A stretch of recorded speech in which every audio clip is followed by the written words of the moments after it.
काव्यांश हमारी पाठ्य पुस्तक आरोह भाग 2 के निशा निमंत्रण गीत के एक गीत आत्म परिचय से लिया गया है, जिसके कवि कौन है? हरिवंश राय बच्चन। उसके बाद व्याख्या करते हैं। व्याख्या के बाद हम उसकी शिल्पगत विशेषता और काव्यगत विशेषता बताते हैं। तो काव्यगत सौंदर्य के अंतर्गत हम पहला पॉइंट देंगे, कवि क्या अपने निजी प्रेम को व्यक्त करता है। दूसरी चीज क्या करता है? कवि देखिए 3 शब्द शक्तियां होती हैं, अभिधा, लक्षणा और व्यंजना। कवि यहाँ अभिधा शब्द शक्ति के माध्यम से अपनी बात को व्यक्त करता है। तीसरा क्या है? कवि क्या है? जहाँ किसके माध्यम से? रस। कौन सा रस? श्रृंगार, प्रेम की बात कर रहा है ना, तो कवि यहाँ श्रृंगार रस के माध्यम से अपनी बात को व्यक्त करना चाहता है। ठीक। और कवि सीधी साधी आम बोलचाल की भाषा के माध्यम से अपनी बात को व्यक्त किया है। कवि ने सांसों के 2 तार के माध्यम से रूपक अलंकार और अनुप्रास अलंकार का प्रयोग किया है। और किसी ने के माध्यम से कवि उस रहस्य की बात करता है। वह प्रेमिका हो सकती है या उस परमात्मा की बात कवि करता है। ठीक। आगे कवि कहता है, मैं स्नेह सुरा का पान किया करता हूँ, मैं कभी न जग का ध्यान किया करता हूँ, जग पूछ रहा है उनको जो जग के गाते हैं, मैं अपने मन का गान ये करता हूँ। इस पद को व्याख्यायित करने से पहले मैंने आपको बताया, किसी भी पद की शुरुआत करने से पहले अगर आपसे व्याख्या पूछा जाए तो आप उस पद की सर्वप्रथम क्या देंगे? संज्ञा देंगे। तो उसमें आप लिखेंगे, प्रस्तुत काव्यांश हमारी पाठ्य पुस्तक आरोह भाग 2 के आत्म परिचय कविता से ली गई है। इसके कवि का नाम हरिवंश राय बच्चन है। कवि कहते हैं, मैं स्नेह सुरा का पान किए करता हूँ। पान मतलब क्या होता है? पीना। स्नेह मतलब क्या होता है? प्रेम। सुरा मतलब क्या होता है? शराब। ठीक। या वह मादक द्रव्य। मैं कभी न जग का ध्यान किए करता हूँ, जग पूछ रहा है उनको जो जग की गाते हैं, मैं अपने मन का गान लिए करता हूँ। तब कहता है कि मेरे हृदय में प्रेम सरोवर है, वह अनुभव मैंने अपने प्रिय के स्नेह का वह अनुभव किया है। कभी अपने क्या कहता है? कभी मैं स्नेह सुरा का पान, स्नेह रूपी सुरा, स्नेह रूपी, यहाँ रूपक अलंकार के माध्यम से कब कहता है, मैं स्नेह रूपी उस प्रेम रूपी मदिरा का क्या करता हूँ? पान करता हूँ, ग्रहण करता हूँ। मैं कभी न जगता, जब मैं उस प्रेम को ग्रहण करता हूँ तो मैं सांसारिकता का बिल्कुल ध्यान नहीं रखता हूँ। और फिर कहते हैं, जग पूछ रहा है उनको जो जग की गाते हैं। जग उन्हीं को पूछता है, यह संसार उसी को पूछता है जो उसकी खुशामद करते हैं, जो उसका गुणगान करते हैं। मैं अपने मन का गान की करता हूँ और मैं लोगों से भिन्न क्या इस सांसारिकता से विरक्त होकर अपने मन का गान किए करता हूँ। इसके अंतर्गत इसमें काव्यगत सौंदर्य देखते हैं। इसमें काव्यगत या शिल्पगत, सबसे पहले बात, कवि अपने निजी प्रेम को व्यक्त करता है। दूसरी चीज श्रृंगार रस। श्रृंगार रस क्यों है? प्रेम के माध्यम से बात करता है ना, तो यहाँ श्रृंगार रस होगा। श्रृंगार कौन सा है? या तो वियोग होगा या संयोग होगा। ठीक। फिर अगला क्या है? इनकी भाषा क्या है? सहज, सरल और आम बोलचाल की भाषा है। और दूसरी चीज, इनमें इस पंक्ति में मैं स्नेह सुरा का पान किए करता हूँ, कभी न जग का ध्यान किए करता हूँ, जब पूछ रहा है उनको जो जग की गाते हैं, मैं अपने मन का गान किए करता हूँ। इस पद्यांश, इस काव्यांश में क्या हमको दिख रहा है? उमर खयाम की का कुछ प्रभाव परिलक्षित होता है। स्नेह सुरा, स्नेह प्रेम रूपी सुरा, यहाँ रूपक अलंकार के माध्यम से कवि अपनी बात को व्यक्त करता है। ठीक। और इनकी भाषा क्या है? तत्समनिष्ठ भाषा का प्रयोग यहाँ किया गया है। फिर अगला पद है इनका, मैं निज के उद्गार लिए फिरता हूँ, मैं निज के उपहार फिरता हूँ। है यह अपूर्ण संसार न मुझको भाता, मैं स्वप्नों का संसार लिए फिरता हूँ। निज मतलब क्या होता है? अपना निजी। उर मतलब क्या होता है? हृदय। उद्गार मतलब क्या होता है? जो भावनाएं उमड़ रही हैं। कहता है, कवि कहता है, पहली पंक्ति देखिए, मैं निज उर के उद्गार, मैं अपनी निजी हृदय के उद्गारों को लिए अपने मन में फिर रहा हूँ।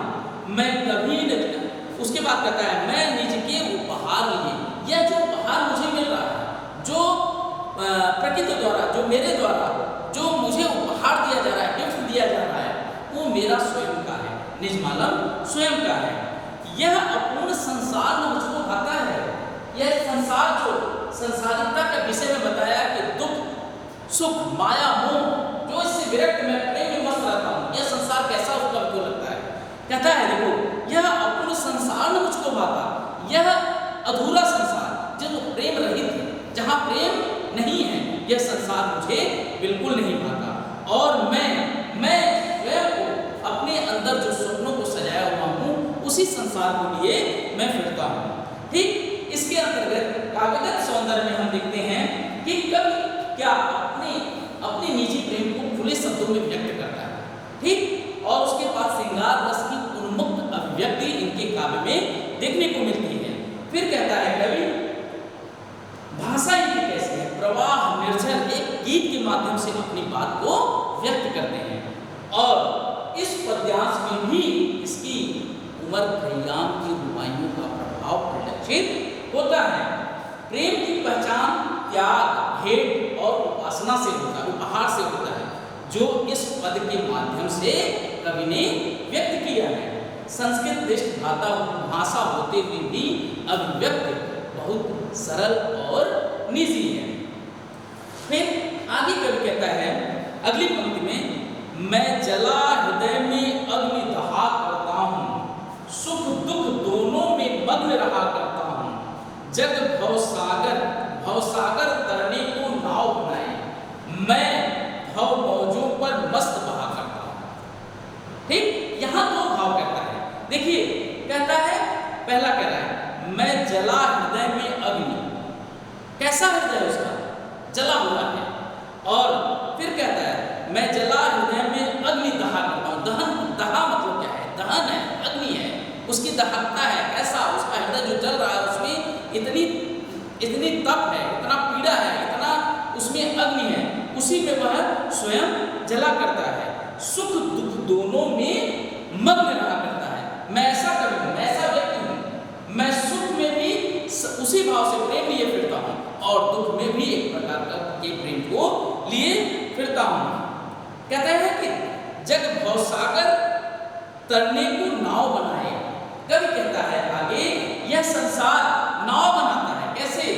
इस भवसागर से पार करने के लिए मैं प्रेम रूपी नाव बनाकर इस संसार रूपी सागर से पार करने की अभिलाषा लिए फिर रहा हूँ। उसके बाद है, मैं भव मौजों पर मस्त बहा करता हूँ। भव मतलब होता है संसार, मौज मतलब होता है, यहाँ पे मौज से अभिप्राय है किनारा। ठीक, मग्न मतलब होता है मस्त। मैं इस किनारे उस पार जाने के लिए, प्रेम रूपी संसार के पार जाने के लिए मैं हमेशा मस्त रहा करता हूँ। इस काव्यांश में काव्यगत सौंदर्य के अंतर्गत कवि ने प्रेम की दीवानगी को, कवि दीवानगी के माध्यम से अपने जीवन को दीवानगी अर्थात प्रेम के माध्यम से अपनी बात को प्रकट करता है। उसके बाद कवि अपने निजी प्रेम को खुले शब्द में स्वीकार करता है। अग्नि के माध्यम से, देखिए पंक्ति कहा है कि मैं जला हृदय में अग्नि दहा करता हूँ। इसमें रूपक अलंकार के माध्यम से अतिशयोक्ति की भी बात करता है। किसी का हृदय जलता है, अतिशयोक्ति अलंकार होगा ना, तो यहाँ रूपक अतिशयोक्ति अलंकार के माध्यम से कवि अपनी बात करता है। नाव का भी अतिशयोक्ति बताया गया है। रूपक के माध्यम से नाव का भी अतिशयोक्ति बताया गया है। भवसागर, भवमौज के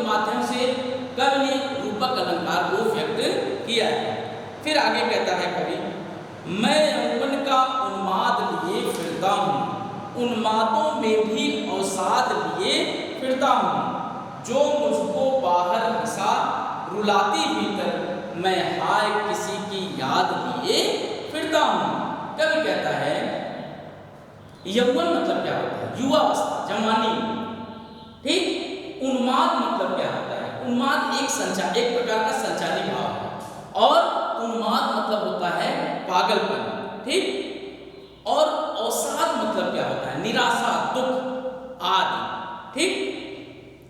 जो मुझको बाहर हंसा रुलाती भीतर, रुलाना मतलब रुदन कराती है, रोने की क्रिया करती है। याद मतलब क्या होता है?